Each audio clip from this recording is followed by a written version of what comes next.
Assalamualaikum warahmatullahi wabarakatuh. Selamat sore semuanya. Kami dari kelompok 15 izin mempresentasikan hasil diskusi kami tentang potensi wilayah sumber energi air, gelombang laut, dan hidrogen. Untuk anggotanya sendiri itu ada Abdullah Sidik, Dani Ramadana, Dede Arianto, Jimmy Manuel Raja Guguk, ada Patri Romando Simanjuntak. Untuk outline yang akan dibahas yaitu ada 3 hal, yaitu ada air, gelombang laut, dan hidrogen. Latar belakangnya sendiri itu ada energi terbarukan ini merupakan sumber energi yang berasal dari alam yang mampu dibuat kembali secara bebas serta mampu diperbarui terus-menerus dan tak terbatas. Energi terbarukan mampu diciptakan dengan memanfaatkan perkembangan teknologi yang semakin canggih sehingga mampu menjadi sumber energi alternatif.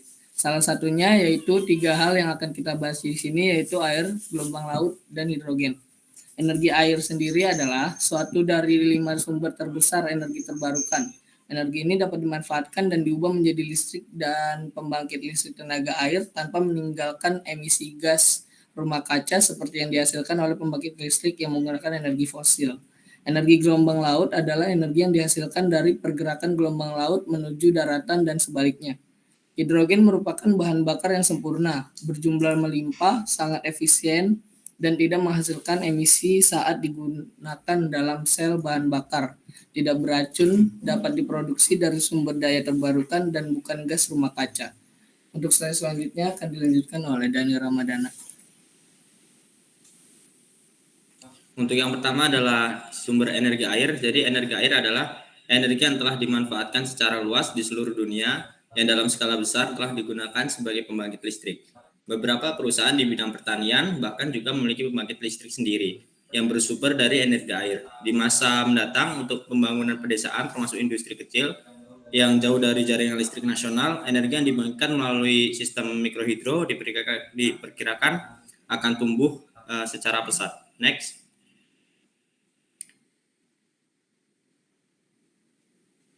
Untuk energi air itu sendiri akan dibahas 3 negara.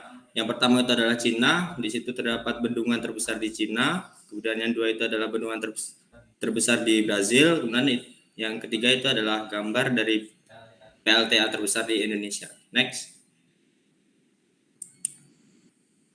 Untuk yang pertama dari negara Cina, total energi air di negara Cina akhir tahun lalu mencapai 352 gigawatt. Bendungan terbesar salah satunya adalah 3 ngarai, terletak di daerah Ngarai Klingxia, salah satu dari 3 ngarai sungai yang akan mengendalikan area drainase 1 juta kilometer persegi dengan limpasan tahunan rata-rata 451 miliar meter kubik. Kemudian pembangkit listrik ini memiliki 32 generator utama dengan 2 generator lebih kecil masing-masing 50 MW untuk memberi daya pada pembangkit itu sendiri. Total kapasitas pembangkit listrik bendungan akhirnya akan mencapai 22,5 GW dan 26 generator masing-masing menghasilkan 700 MW. Next. Untuk selanjutnya adalah negara Brazil. Siapa yang tidak kenal dengan negara Simba ini? Tidak hanya jago dalam hal sepak bola, negara ini adalah paling besar dan paling banyak penduduknya di Amerika Selatan. Memproduksi energi terbarukan sebanyak 87% sumber energi Brazil dipasok dari pembangkit listrik tenaga air dan sumber-sumber energi alternatif lainnya. Untuk pembangkit listrik tenaga air sendiri di negara ini yaitu adalah Itaipu seluas dengan 14.750 MW. Konstruksi fase 1 dimulai pada tahun 1975 dan berakhir pada tahun 1984. Kemudian bagian utama dari bendungan Tuzuru adalah bendungan gravitasi setinggi 78 meter dan panjang 6,9 km. Penambahan tanggul tanah Moju dan Karapi menambah panjang total menjadi 12.515 meter. Reservoir yang digandengkan oleh bendungan memiliki kapasitas 45 km kubik dengan volume langsung 32 km kubik. Untuk slide selanjutnya akan dijelaskan oleh Saudara Jimmy. Oke, slide ya. Jadi ada negara Indonesia dengan produksi energi air. Nah, jadi di Indonesia ini adalah tenaganya cukup besar ya, mencapai 75.000 megawatt. Nah, namun saat ini penyediaan listrik nasional baru mencapai 10% dari total potensinya. Berdasarkan data yang dimiliki Kementerian SDM, potensi sumber energi tenaga air terbesar sebanyak 15.600 megawatt atau sekitar 20%.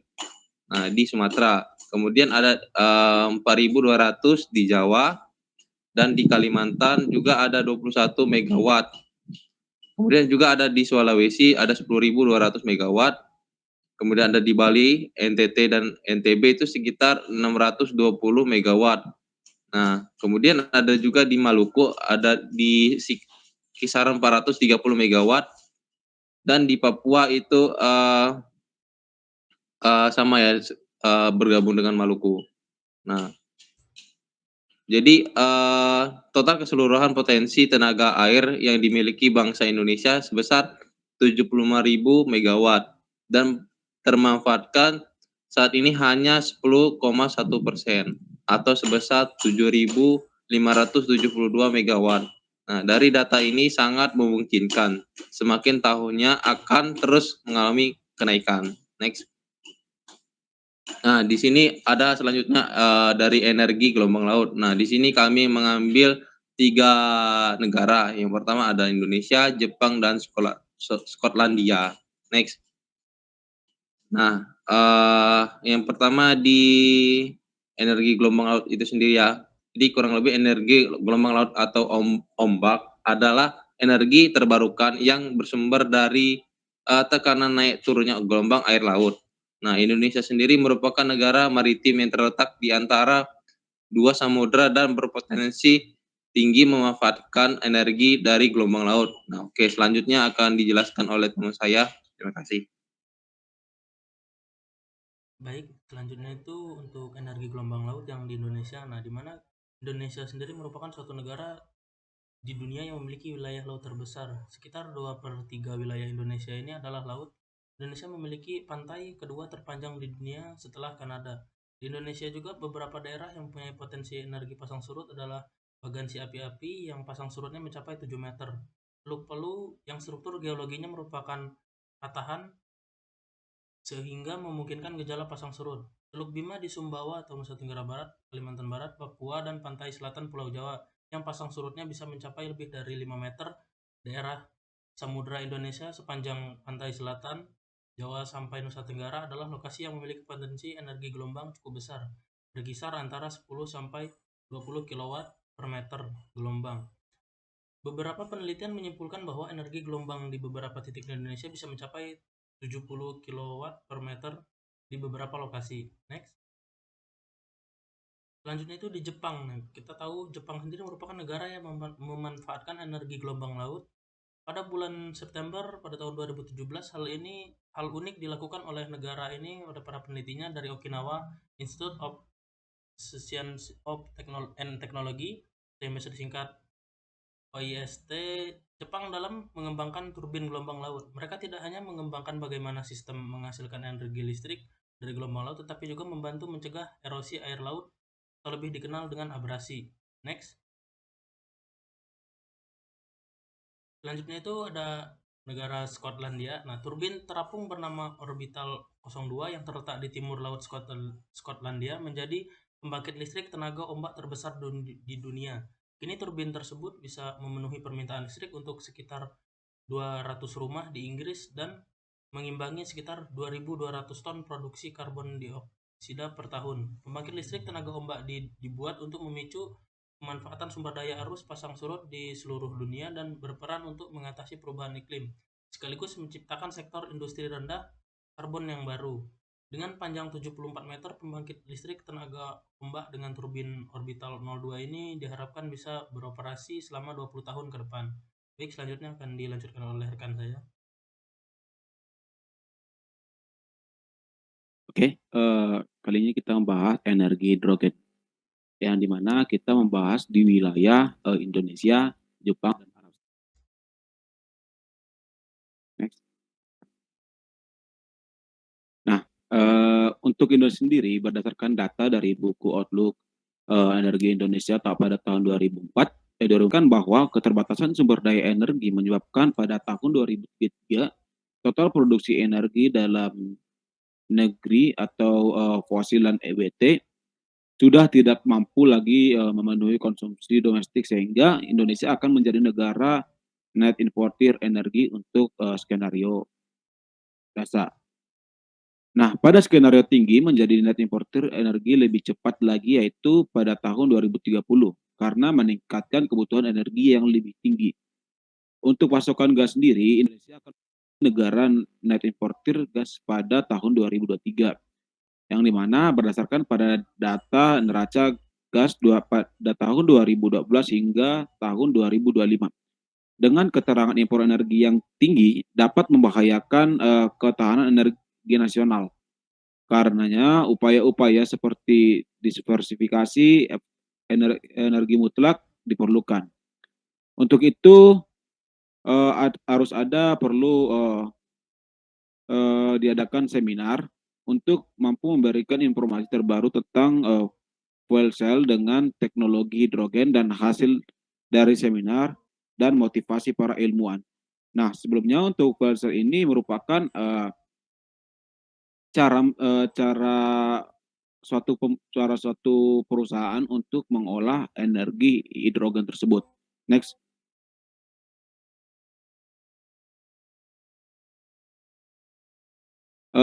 Untuk negara Jepang sendiri mulai merealisasikan dari apa yang disebut masyarakat hidrogen, yakni masyarakat yang mengambil tenaga dari pasokan energi hidrogen baik bersih dan tak terbatas sebagai fondasi yang mendukung berbagai infrastruktur, mulai dari kogenerasi sel bahan bakar hingga moda transportasi, bahkan termasuk sel bahan bakar dan bus.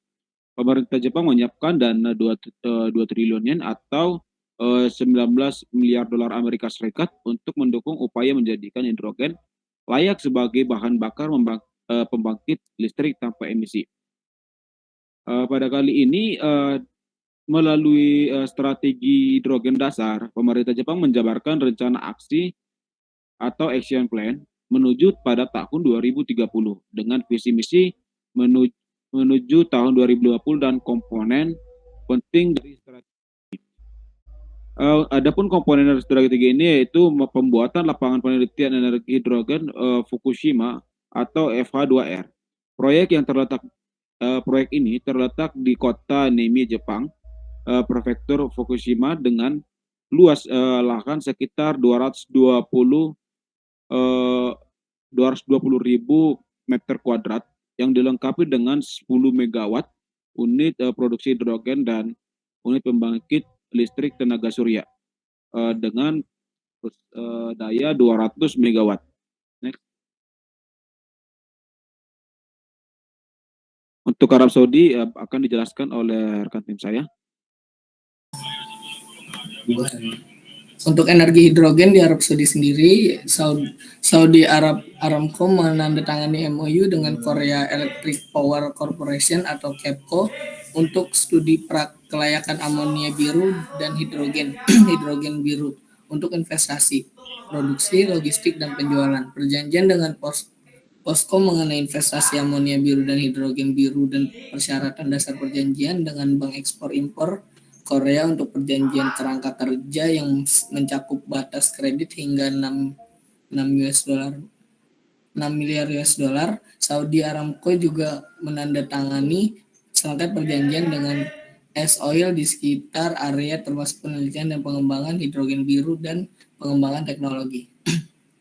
Arab Saudi menghasilkan energi terbarukan termurah dalam hal tenaga surya dan angin, mengingat angka-angka yang disebutkan kemarin di panel. Menteri mengatakan Arab Saudi bertujuan untuk menghasilkan 4 juta ton hidrogen pada 2020 ke depan. Ini untuk referensi dari kelompok kami bisa dibaca. Mungkin dari kelompok kami sekian, kurang lebihnya mohon maaf. Assalamualaikum warahmatullahi wabarakatuh.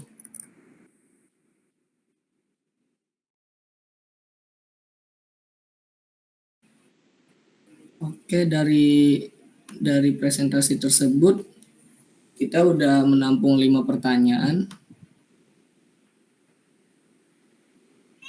Atau dari audiens sendiri, apakah ada yang ingin ditanyakan? Izin bertanya moderator. Ya, dipersilakan.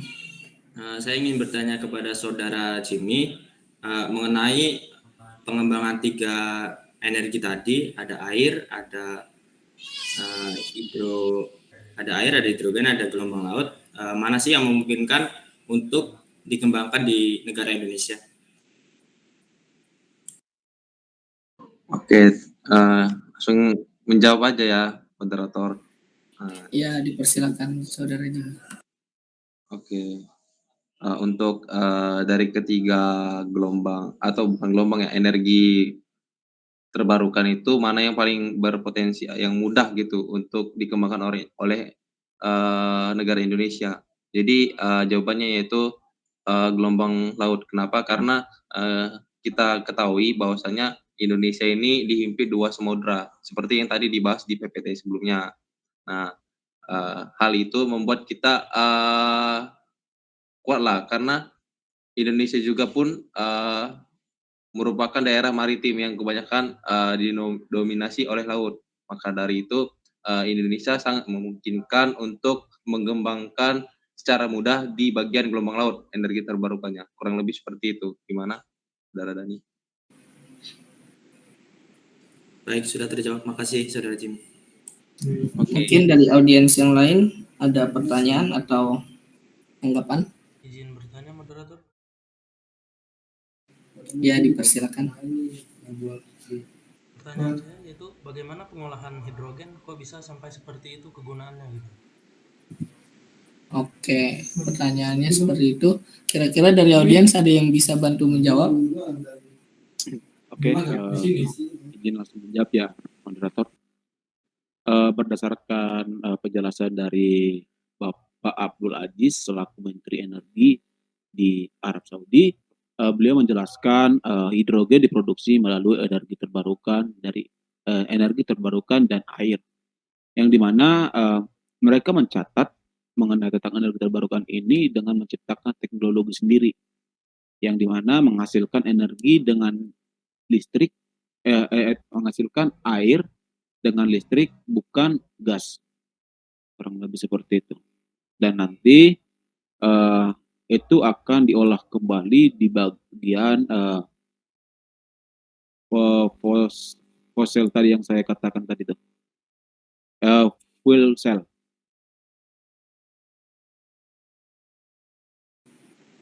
Gimana untuk jawabannya? Apakah menjawab? Menjawab.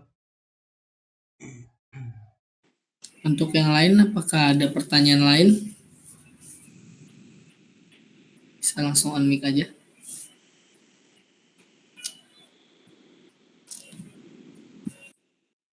Izin bertanya, moderator.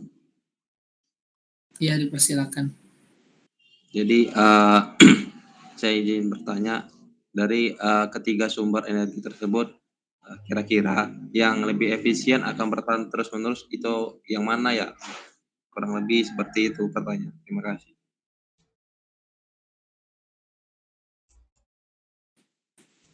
Oke, untuk pertanyaan yang ini mungkin bisa dari saya sendiri yang menjawab. Dari ketiga sumber energi ini, dari air dan laut dan hidrogen, mungkin yang lebih berpotensi untuk terus berkembang itu seperti yang tadi sudah dijelaskan di presentasi, itu ada 2, yaitu air dan gelombang laut. Seperti itu, karena ya dari penjelasannya aja tadi masih banyak dari air itu masih belum dimanfaatkan gitu, masih sekitar 10,1% dan masih banyak lagi sumber energi air ini yang bisa dikembangkan seperti itu. Mungkin dari teman-teman ada tambahan, kalau tidak ada atau ada yang ingin bertanya lagi gitu.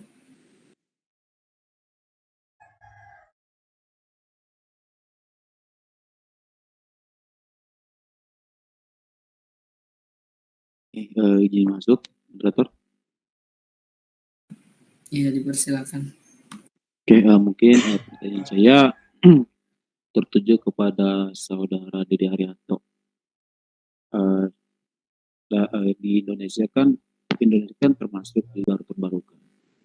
Nah, pertanyaan saya, apakah Indonesia bisa memanfaatkan teknologi BT gelombang laut? Baik, izin menjawab Mungkin bisa moderator. langsung dijawab. Ya, dipersilakan. Pertanyaan tadi, apakah bisa energi gelombang laut ini dimanfaatkan di Indonesia? Jawaban saya itu bisa ya, karena Indonesia ini kan kita tahu bahwa dia memiliki letak pantainya itu terpanjang nomor 2 di dunia ya. Dan Indonesia sendiri diapit oleh 2 samudra. Nah, itu sangat bisa untuk dimanfaatkan energi gelombang lautnya. Namun untuk saat ini di Indonesia masih kurang dalam pemanfaatan, karena untuk teknologi dan peralatan yang digunakan untuk mengolah energi gelombang laut ini memerlukan biaya yang cukup mahal gitu. Jadi untuk kedepannya pasti sangat bisa gitu. Namun untuk saat ini hanya berbentuk sebagai rancangan saja gitu. Baik, terima kasih moderator.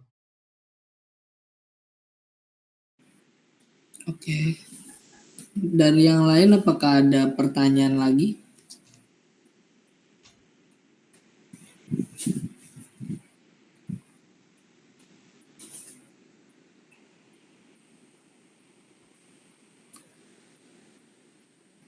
Semisal tidak ada, saya izin bertanya ya terkait untuk potensi energi air sendiri. Tadi kan dijelasin ada beberapa negara ya. Kira-kira seberapa besar ya potensi energi air itu di negara Cina khususnya gitu. Terima kasih. Mungkin saya akan menjawab. Jadi untuk negara Cina sendiri memiliki potensi energi air yang mencapai 400 juta megawatt. Hingga saat ini yang sudah dikembangkan hanya baru sebesar 110 gigawatt. Jadi sekitar 16% dari total energi nasional. Kemudian pemerintah Cina sendiri memproyeksikan dalam waktu 30 sampai 50 tahun ke depan energi air ini akan menjadi salah satu energi andalan dari negara Cina sendiri. Terima kasih. Oke, terima kasih atas jawabannya. Kira-kira ada pertanyaan lagi? Kita udah menjawab 4 pertanyaan. Mungkin bisa satu lagi terakhir. Udah li.